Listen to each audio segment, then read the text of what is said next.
what we've really come to understand is it's the hand action that actually drives. If you have good hands, you know what to do with your hands. So much works back into the body, and the golfer they're empowered when they know how to use their hands properly. Gentlemen? Chair. I had a great opportunity in my golfing playing career and since to come across Peter Thomson. He was a great mentor for me. And he said in my last meeting before he passed, he said, Peter, he said, tell your son that golf's a game. It's a game of how near, not a game of how far. And of course, that came right on the back of Bryson DeChambeau and Rory and these guys all hitting 350-yard drives. But it's interesting, this last week, wherever you need a golf to be able to hit your iron shots close and hit the fairways, the long hitters, it still needs control. So squareness of contact, what you said there, it gives you whatever speed you swing at, you'll get your maximum distance.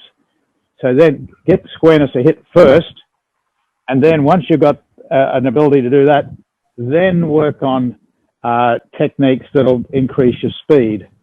And really, the best way to increase speed is increase your hand speed. So if the orange whip's one thing, cracking the whip is another. And this is another great tool that I have. It has a variable clubhead speed. It's a clicker. And if I could tell you I've moved it up to 110 mile an hour, I won't. I'll move it down to about 90 mile an hour. And if I just try to pull this club through and try to hit it with my body, I'm just going to hit as fast as I can without breaking anything. I got very little chance of clicking it. But as soon as I decide I'm going to throw the club head at, if there was a ball there, I'm going to be above it, I'm not going to hit it. But now, the trick now is as I swing back and throw, I'm going to throw down using more focus on using my hands. Let's see what difference there is. And that was so much less effort on my body, and yet I got more click or more speed at the bottom. So if you want speed, first of all, educate the hands to deliver it on the right path so that you get that squareness of hit, that compression. And then if you want more speed again, basically focus on how you use your hands to release the club head end of the club so that it can get that extra power.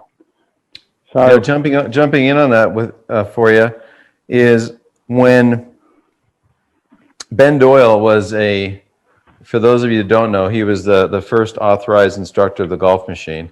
And Peter's very familiar with that, as am I. And he used to have this expression of shooting the marble out, imagining as though there was a marble in the shaft and you could shoot it out the shaft. Now, if you drug or you pulled, the marble wouldn't shoot out the shaft.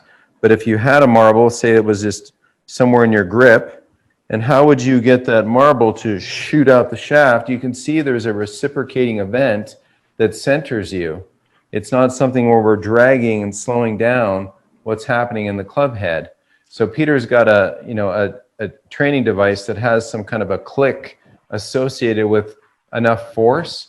Well, that kind of feeling is something that you could, if you had an old club, you could literally put a ball bearing in it, go up to left arm parallel right here, and have that sense of how you shoot that marble to get it to rip down the shaft as best you can, because that sensation's huge, and it does so many good things for dynamics of a swing that the coach therefore doesn't even have to tell you. It's like watching my little son play golf. I say as little as I can playing golf with him. Build a good grip, teach him how to walk into the ball, aim him a little bit, and then I'm very, very selective on what I say to him, because why add when you don't need to? And so, getting the marble to shoot down the shaft or a clicker or something like that, to where somebody can feel like a pull doesn't make a click, a rake doesn't make a click, using your hands effectively, whoa, that makes it click. Oh, and it's way easier on your body. So massive benefits there. Super. Yeah, no, basically, clubhead speed is only as valuable as you can make solid contact. And basically, it's so important to train your hands to develop that first. And you can train power with your pitching. It's interesting. You don't need to start with the driver. So if you just start with little shots and just add a little bit more speed. So I haven't got a long swing here, but I'm just going to add a little bit more speed. And so you get that better compression, get your confidence, and then add a little bit more length, and then a little bit more speed. So speed's of value only if you make solidness a hit. So both come through educated hands to start with.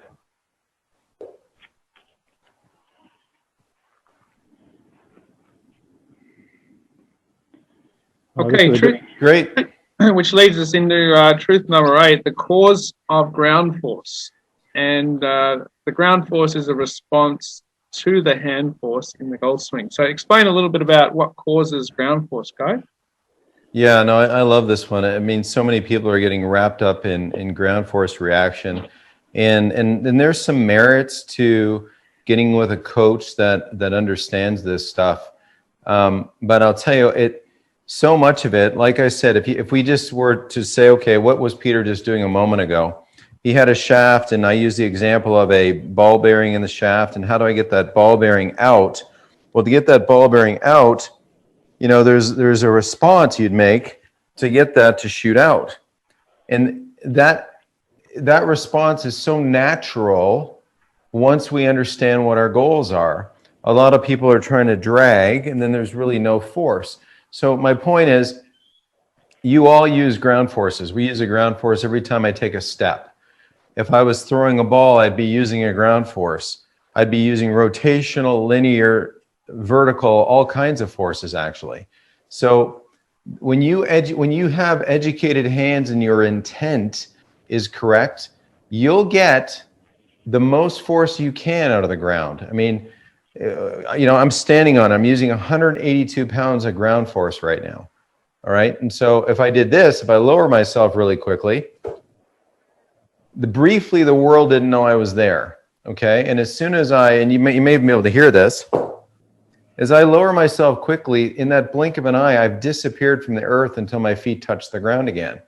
You know, so to jump really high, you have to make yourself very light. That's a lowering phase. To make yourself very heavy, to jump, you push. Now, do you really think about making yourself light and heavy? No, you respond as an athlete. And so when you learn how to educate your hands, a lot of that stuff just happens for you.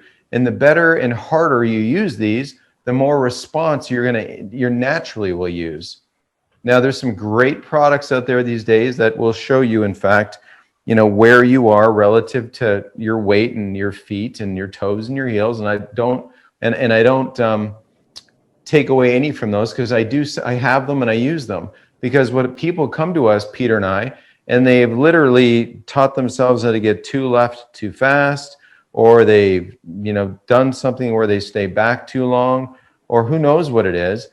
And we create an argument to say, hey, if we learn how to do this more athletic, responsive event with good hands and good structure, look at how nice these reactions and these numbers and graphs look when these things work better.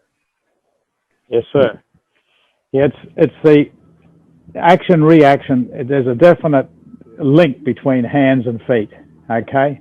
So if you want to swing the club and keep using the ground force to its maximum, you also want to use the rotational force in the golf swing, because you'll get so much more clubhead speed out of rotation than you ever will out of running sideways and doing a Happy Gilmore. Even though Happy Gilmore is a pretty good movie, the one shot out of 10 or 20 that went down the fairway wouldn't make you a golfer. But when you swing clubhead last and handle first, what happens is the weight of that club and the arms go from the center over to the right side. So there's that dynamic weight is over here. So it will measure definitely more pressure. You're feeling that you're actually measuring the amount, the net weight over the right side is more. And then as you change direction, as you throw down, the harder you throw down, the more you'll feel that the feet push out of the ground. Whereas if I pull, then I go sliding a little bit sideways, and I lose that ability to turn fast. So basically, it's the educated hands on moving that club on the right path, that the harder you throw on that path, the more you will feel the effect, and you'll be hitting against the ground. If we held you off the ground and you had no foundation, the hand-arm action wouldn't be worth much. You'll just flop around.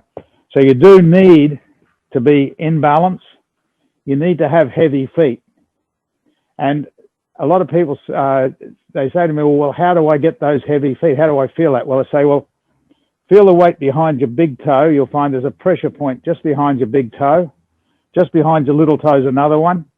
And there's one in your heel. If you can keep those 3 points contacted with the ground for as long as you can in the golf swing, you'll build up a coil and a wind against the earth that'll allow you to make a spring-like backswing.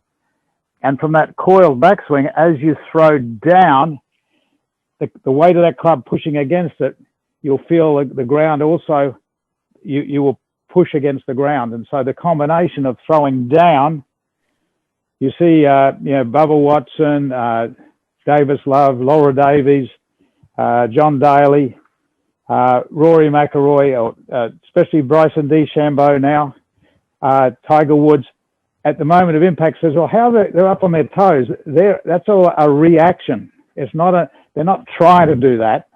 They're really hitting the ball hard. And the harder they hit, the more it causes the effect, the rotation of the body, and then the feeling of the ground. So the ground force, very important that you get that balance at address, and then you stay in your center, and then you can actively use the ground force to balance it all out, to balance out that faster hand action. So